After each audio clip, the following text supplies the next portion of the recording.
God. It's not as pleasing men, but God. Yeah. Yeah. It's Yeah. like, well, the guys speaking it aren't going to be pleasing to men either. No. You know, like their actual, the way that they're perceived, the way that people like them and stuff. Clearly. Yeah. What pleases men is way different than what pleases God, clearly. Yeah. You got 45,000 different denominations proving that. Yeah. It's really essentially, when you look at it's so upsetting too, because you'll have Christians even using these verses, but they don't freaking understand it. Like that verse that says, friendship of the world is enmity with God. So if you're doing the ways of the world, you're an enemy of God, essentially. Well, when you understand that what God has called us out of and what he's calling us to be and to become, and now we're already doing it, being watchmen, it's completely contrary to everything that we've been taught in this world. It's the exact opposite. So you're going against every single grain in the world. Like you're freaking going. It's as if you're driving on the highway in rush hour traffic into oncoming traffic, and you're trying not to crash. Yep. That's really what it is. And you know what? Let me put it like this. There's no way that you can possibly mention that if you don't keep the 10 Commandments, you're going to hell in a way that makes somebody feel good.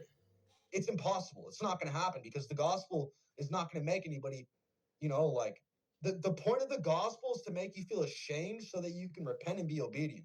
That's the whole point. There's no freaking sliver of a chance that you're ever going to make somebody feel good and cozy inside when you tell them that they're living in direct rebellion to God. There's freaking no way you can slice that sandwich. There's no way.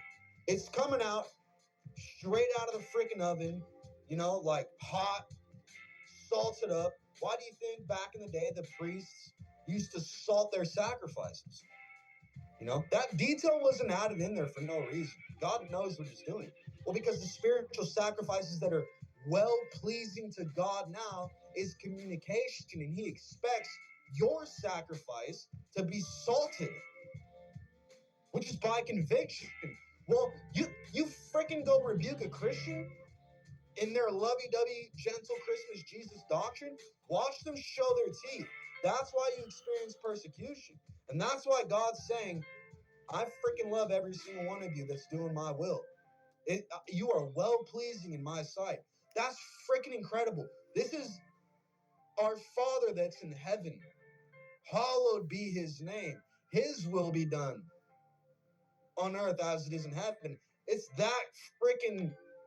that's our Father, telling us that he's freaking proud of us, as we're sitting here struggling like, I freaking should have done this better. I could have said this way, should have handled this way. And God's like, no. If you fulfill the royal law, there's no law against you.